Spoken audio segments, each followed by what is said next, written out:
let's talk about the other potential thing that could impact the runoff, regardless of whether it's for the 51st seat for the Democrats or the 50th seat.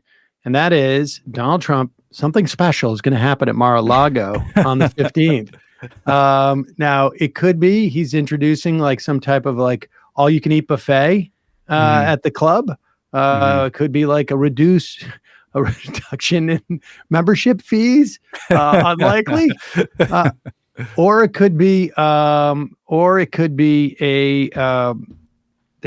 he's. I mean, I think he's going to announce, but there seems to be a lot of pushback against this because they're afraid of him announcing before the runoff. What is the likelihood that Donald Trump is going to accept that that he hurts in the runoff, and B, if he does, give a shit? I think it's very unlikely.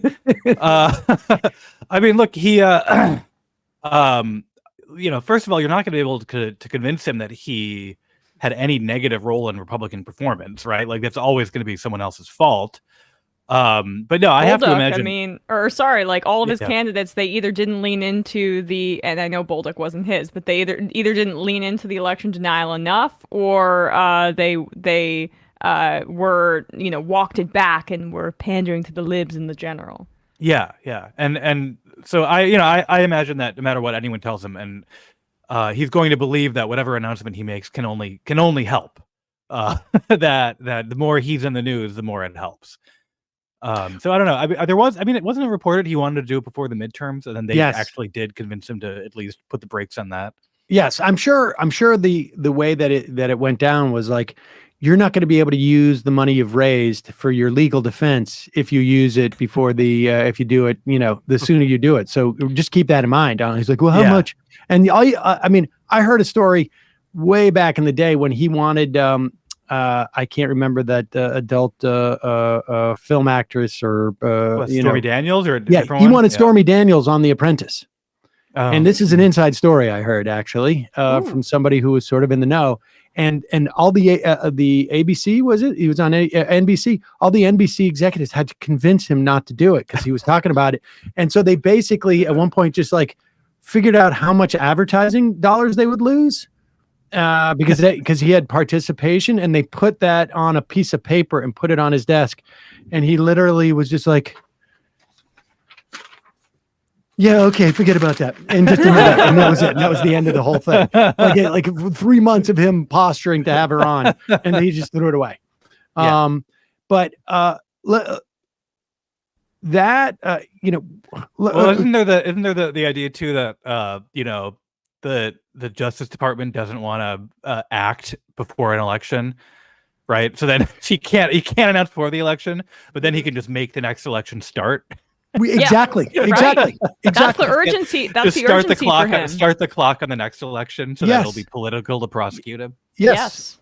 And let me ask I am of the opinion that much of this stuff about like Trump's candidates, didn't fare well is manufactured, because Donald Trump's candidates have never particularly fared well. No, never. And I don't remember ever a time where it was his rate of endorsements, this is off the top of my head, was anything more than like a coin flip in terms of like it helping.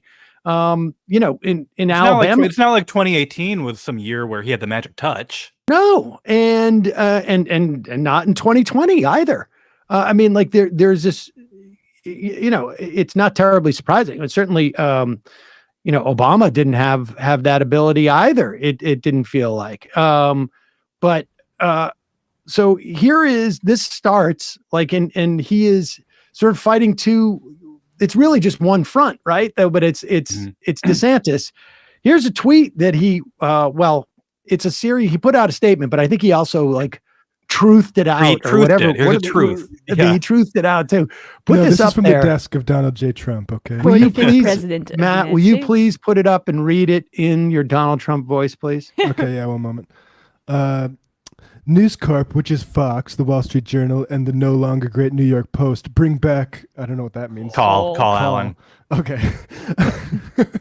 Inside is all in for Governor Ron DeSantis, an average Republican governor with great public relations, who didn't have to close up his state, but did, unlike other Republican governors who overall numbers for a Republican were just average, middle of the park, including COVID, and who has the advantage of sunshine, where people from badly run states up north would go no matter who the governor was, just like I did. One sentence. That's one sentence. The weather is helping Ron D. Ron came to me in James desperate Joyce is shape. my favorite author. Yeah, this is River Run.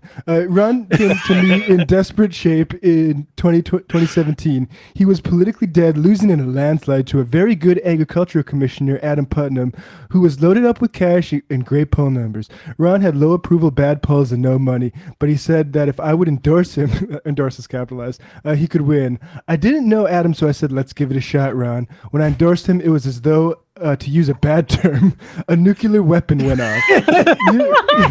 Years later, the exact words that Adam Putnam used in describing Ron's endorsement, he said, I went from having it, go ahead, Bradley.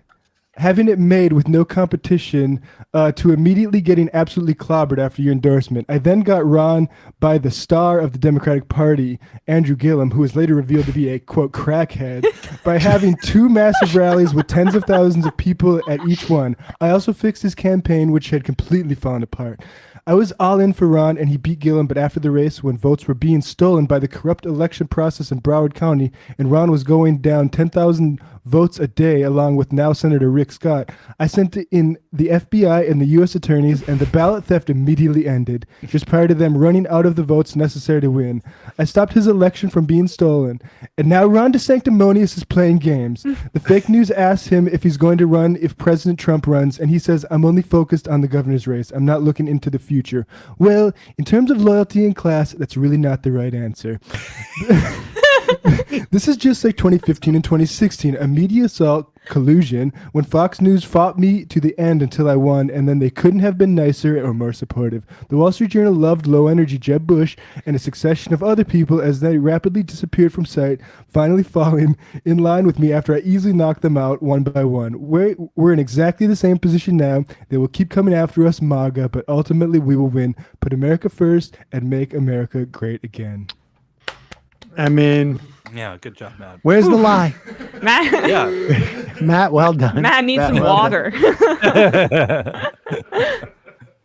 Oh man. Let's just handle let's just put aside the part about where he weaponized the DOJ. Yeah, where he sent the FBI in. Yeah, we so, missed yeah. that part. They Well, were just- losing. Yeah. Well, but the rest of it is, you know, I guess he's like, what's like, why? Like, is he just he just feels like he's got to put out the whole. It almost feels like a personal appeal to DeSantis. Like I'm really disappointed at you. Yeah. Like, and here's why. Like, I'm genuinely hurt. Because I think it's of a piece. It's of a piece with the sort of, I don't know, was it like a veiled blackmail threat though? Yeah. Right. Like it's of a piece with that because he's saying like, it's basically I will destroy you and I think his account of 2016 is not totally inaccurate. I mean, it's true. It's totally accurate. It's true, certainly that, and I think, you know, to what you were saying, Trump doesn't have the magic touch for the people he endorses, but his account of what happens when people run against him on the Republican ticket is pretty spot on, and it seems Yeah, and it's just so silly that, like, I mean, the news that the press is just, again, I said this earlier, they're trying to will it into existence, but they still can't understand while they talk about it, how it's a cult of personality with Trump, that a cult of personality only really works in that, like, The people guy with follow the the personality. personality, not the proxies that he half-heartedly endorses so he can go to rallies and get attention. But here's the real question in my mind is, how does everything he said was true about 2016, although not in the beginning. Like in the beginning, none of those outlets criticized him. And none of those other candidates criticized him. Mm-hmm. They were steadfast in avoiding criticism of Trump for months. Because they didn't take him seriously. Well, they thought that he was going to flame out, and they took the fact that he had some hardcore supporters seriously. because they didn't want to alienate those hardcore supporters. All of them wanted to be Romney in 2012. That's what they were all the game they were all playing. Like play along with him and then get his endorsement at the end. Yes, but I wonder if DeSantis is going to enter the race in that same way. Because they've only got one sort of template, right? Which is 2016. And if people are around DeSantis, they got to be saying, dude, you got to go after him from the beginning. Because if you wait until he gets like some momentum, but how is he going to do that? That's the big central question. And you can see they're so they're trying to get him to just drop out, and that's not going to happen. Yeah. And I that's why I'm not even convinced, and I don't know, Em and I were talking about this beforehand. I'm not 100% convinced that DeSantis actually jumps into the race because he's going to have to